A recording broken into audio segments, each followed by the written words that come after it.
It was an unceremonious end to what turned out to be a special season for the Dallas Cowboys, losing 30-22 to the Los Angeles Rams in the Divisional Round in what was much more of a beatdown than the final score indicates. The club is now thrust into the offseason trying to figure out what went wrong and how to fix it. Granted, they deserve a ton of credit for being in the second round at all, considering they began with 3-5 record before becoming the only team in franchise history to recover and win the NFC East and a subsequent wild-card game, being wholly counted out from being able to do either. That was a nod to both their resilience and talent, the latter routinely having to overcome the ineptitude of the play calling and sometimes the execution on the field itself. All the while, the defense stood their ground as one of the best units in the NFL before meeting their match in Los Angeles. The problem with talent is the attrition that comes with it annually, as contracts expire and the Cowboys are left to decide who stays and who goes. With NFL free agency now in full swing, things are beginning to take shape in North Texas. They decided to forego diving into the first wave that saw a list of players land windfall, overpaid deals, but got extremely active in the second wave. Between signings, re-signings and meetings with big-name talent, things are picking up steam in a big way for the Cowboys. Accurate as of April 5th, it's not a fancy signing, but it makes sense. With the summer months fast approaching, the Cowboys need to both create competition while also having insurance that helps them manage the workload on certain starters. It's with both of those goals in mind they signed punter Casey Redfern to the team, a former undrafted free agent out of Wofford that was initially signed by the Jacksonville Jaguars in 2014.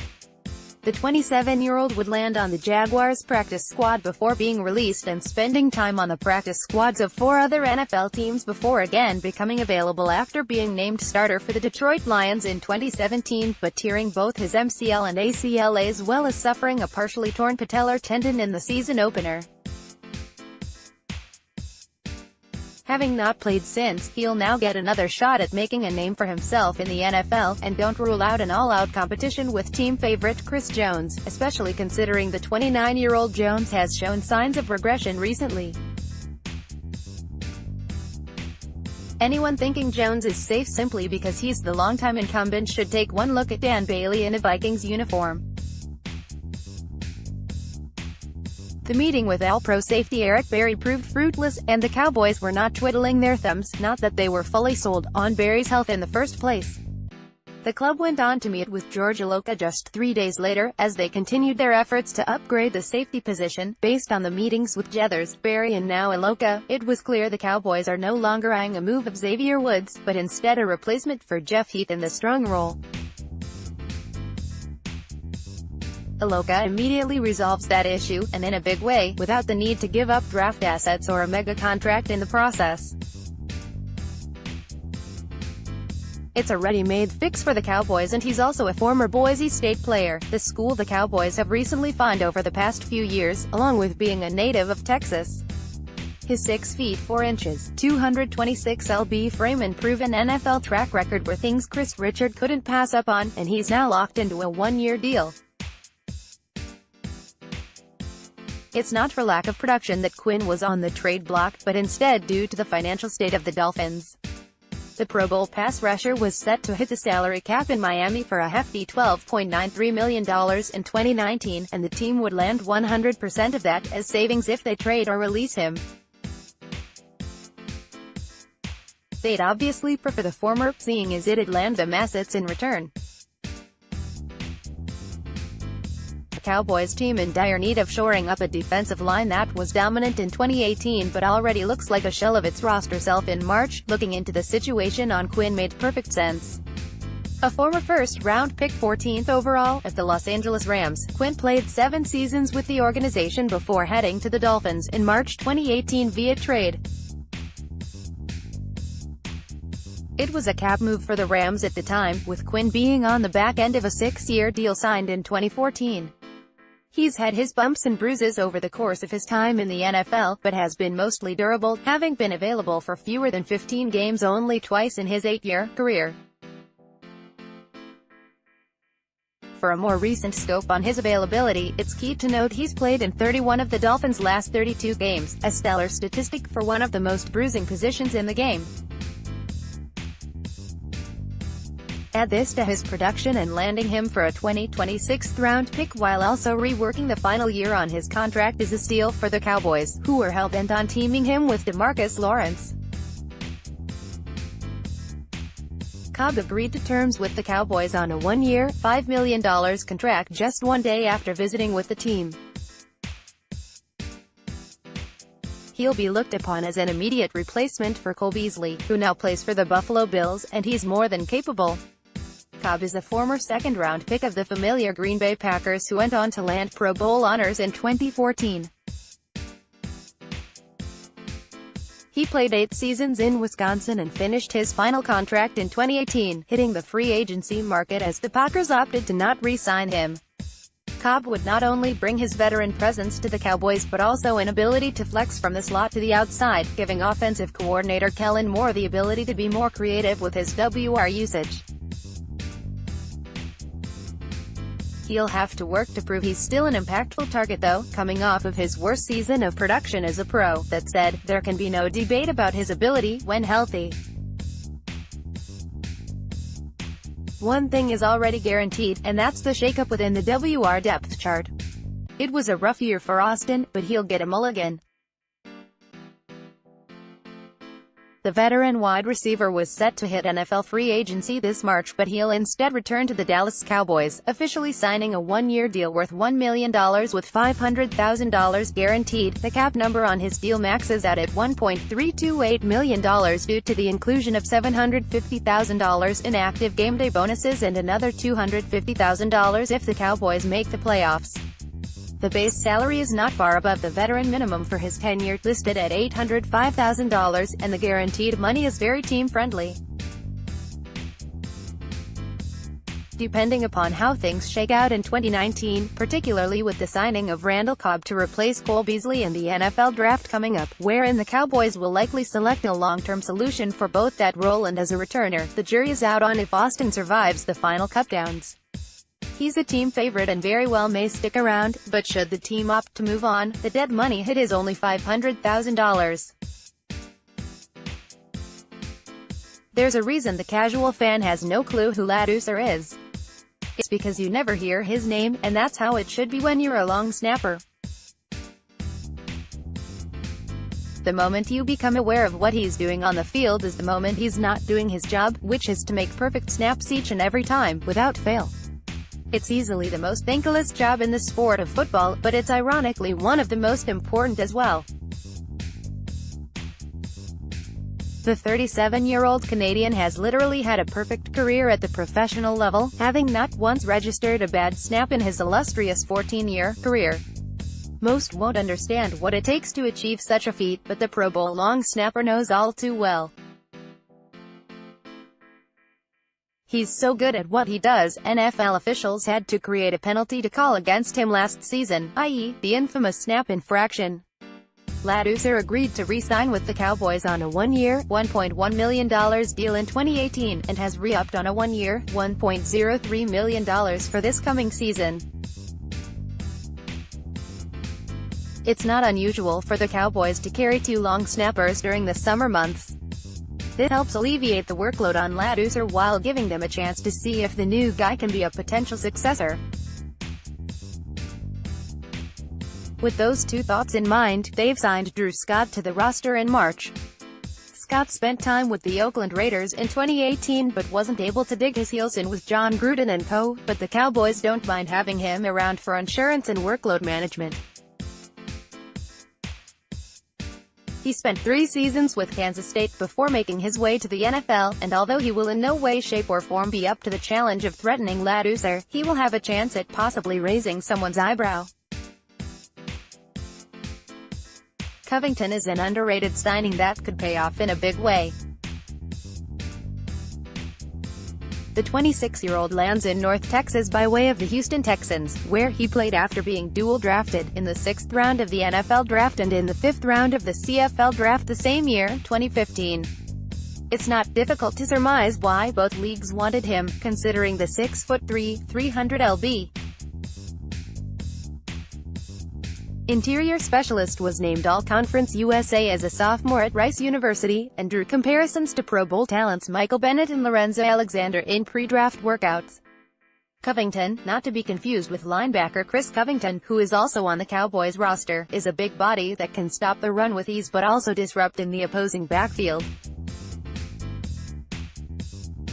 This makes him an ideal fit in Dallas, particularly now that they've moved on from David Irving. Covington joins the Cowboys on a one-year, $2.5 million deal with $1.25 million in guaranteed money. Hyder is a three-year veteran who found his way to the NFL by way of the New York Jets, who grabbed him out of the undrafted free agent pool in 2014. He'd go on to be released in August of that year, failing to survive final roster cutdowns, but landed on the Jets' practice squad. Eventually he'd dig his heels in for the Detroit Lions, spending 4 seasons there before satisfying his final contract in 2018. The 27-year-old was a rotational talent in Detroit in his 24 games there, but his 2016 season showed some very real promise, when he broke out to the tune of 8 sacks in only 2 starts with 16 games played. The veteran pass rusher found that potential temporarily derailed the following season, when he suffered a torn Achilles and landed on injured reserve, ending his season, registering just 1 sack that year. A local product of Texas Tech, the Austin, Texas native is thankful to get another shot in the NFL, and especially in his home state. Hyder landed a one-year deal worth a max value of $887,500, and that's great value for what he might become when dropped back into a 4-3 system, such as the one he delivered 8 sacks in for the Lions before they converted to a 3-4. This move won't break the internet, but it's key for the Dallas Cowboys. It was a no-brainer. They'd look to bring back swing tackle Cameron Fleming, and they did just that on the first day of 2019 league year, on a 2-year deal worth $7.5 million that locks him in through the 2020 season. The team began ramping up its search for new offensive linemen in a big way in 2018, particularly after the first and most overpriced wave of NFL free agency had passed. The usually stout OL unit was disturbingly regressive in 2017, after losing left guard Ronald Leary to the Denver Broncos and right tackle Doug Free to retirement. This created issues that forced the Cowboys to move pieces around as they desperately fought to keep the most important core on the team playing at an elite level, which include La'el Collins taking up residence in Free's vacated spot on the right edge, while usual swing tackle Chaz Green was promoted to starter at left guard, to disastrous results. Re-signing Fleming is essential, and I'd grade it as one of their most important deals this offseason. Never leave your stove on, Cowboys. An agreement on a long-term deal didn't land in 2018 between the organization and Lawrence, and as such, he played under a franchise tag that paid him $17.1 million. That's a hefty sum, yes, but it's tethered to an equally hefty risk for Lawrence, whom the club was essentially asking to prove himself by replicating the success from his career-best 14.5 sack year in 2017. They also wanted to see him remain available after battling a list of injuries earlier in his career, before they heaped a pile of cash on the table to keep him locked in for the long term. The fiery pass rusher did his part, and has now been on the field for the last 34 games while delivering 25 sacks in his last 2 seasons. That's more than Khalil Mack or Von Miller, and it was achieved with a torn labrum. It is now once again time to talk turkey, and Lawrence rightfully wants some cranberry sauce thrown in as well, considering the one-year wait and the fact the Cowboys have more than enough salary cap space to pay him his value while not disrupting anything else they'd like to do this offseason. Lawrence will hold out and delay shoulder surgery until he gets his deal, and the longer this drags out, the more it negatively impacts everything else the team wants to do.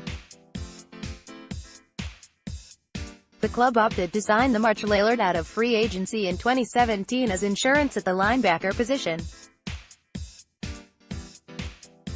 He was a roster casualty of the Chiefs at the time as they worked to trim their 90-man roster down to the mandatory 53-man head count. March Lillard was originally signed as an undrafted free agent by Kansas City in 2015, inking a 3-year, $1.585 million deal at the time. When released in 2017, the Cowboys made their first attempt to land his services by submitting a waiver claim that was trumped by the Miami Dolphins. Neither that stint nor the subsequent one with the Seahawks lasted long, but the Cowboys liked what they saw from him in both a special teams capacity and as a rotational LB. As such, he remained to fulfill his initial 2-year deal and has now inked a 1-year contract worth the veteran minimum $720,000. With Damian Wilson now with the Chiefs, ironically, March Lillard will get a very real chance to make a name for himself this summer. Depth on the defensive line is paramount for the Cowboys right now. The future of Lawrence hangs in the balance, after seeing himself tagged a second straight year, but refusing to sign the tender. Negotiations will continue with the hopes of getting the deal done sooner than later, but the Cowboys have until July 15th to make it happen. Meanwhile, they've moved on from David Irving, long before he announced his retirement, and the indefinite suspension on Randy Gregory looms large. These being the facts, it made sense they'd reach back and get a deal done on Ross, having picked up the 2019 option on their sole exclusive rights free agent. Ross initially signed a 2-year, $1 million contract in 2017, and has just 19 combined tackles in 16 games, but 5 have been for a loss, and he has 9 hits on the opposing quarterback with 2 sacks. Those are more than solid numbers considering his minimal snap count, and being an ERFA gave the Cowboys sole discretion to either exercise his option or to let him walk outright, because he wouldn't have had the right to negotiate with other teams unless the latter occurred. They had until March 12th to make their final decision, and wisely chose to keep the talented lineman in tow. Olawale is returning to the Cowboys, and the move creates some questions. The veteran fullback will re-sign with the club on a 3-year deal without $5.4 million and $2.8 million in guarantees. It's a bit of a surprising move for the Cowboys when you consider not simply the re-up, but also the numbers on Olawale's deal.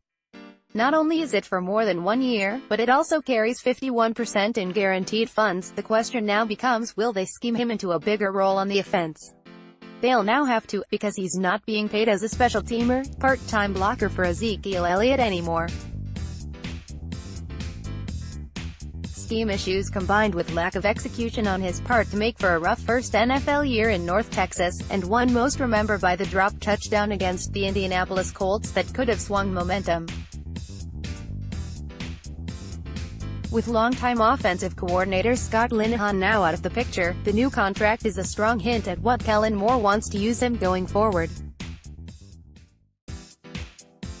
To be clear, there's a lot of potential in Olawale, it's just that the jury is out on if the Cowboys can tap into it, or if they'll soon find themselves eating $2.8 million in dead money. The move definitely puts writing on the wall for Rod Smith as well, a team favorite backup to this point. There's a new free agent tight end headed to the Cowboys. They've signed tight end McElroy to a 2-year deal worth $1.08 million, adding another body at a position of need. At first blush, this appears to be a move that will directly challenge Rico Gathers for the 4th spot in the core. As the team works to fill their 90-man roster this offseason, it's safe to say neither McElroy nor Gathers are guaranteed a spot in September, considering the NFL draft is rapidly approaching, but it does provide some insurance for now. Like Gathers, McElroy lands in North Texas as a project player who'll need to be converted to a professional tay. The 26-year-old didn't play a snap of football until 2017, and that includes high school where he opted for baseball instead. He spent time in the junior college baseball ranks after high school and a year on the diamond for the Texas Longhorns, but would then transfer to Cameron University before ultimately being drafted by the Atlanta Braves in 2014. From there he spent 2 seasons in the minor league farm system before abruptly deciding he wanted to try his hand at basketball, becoming a walk-on at Oklahoma State in that sport. That's quite a path. It won't get any easier if the Cowboys draft another at the position, and they likely will. The King is back. This column is going to print 429 days after Jason Witten stood in front of the media and proclaimed he saw too many positives, and asserted how he felt too good to retire from the Dallas Cowboys. The statement came on the heels of an emotional loss to the Seattle Seahawks in Week 16 of the 2017 season, with the future Hall of Fame tight end fighting back tears at the time. And so it went. The Cowboys were thrilled to have their resident Ironman going forward and began to prepare their free agency plans and draft board accordingly, knowing they were set at the position for at least one more year. 88 days after the comments were made, the team restructured his contract, operating under the premise he'd stick around.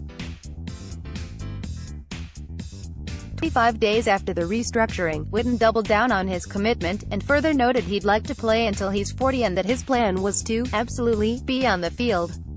9 days after that reaffirmation, he notified the team he would retire and join ESPN Monday Night Football. And now, only 308 days after that about-face, Witten has notified ESPN he's leaving the booth to return to the Cowboys for a 16th season, on a one-year, $5 million deal that includes only $2 million in base salary. It's a perfect renewal of vows for both sides, from both a short and long-term roster perspective.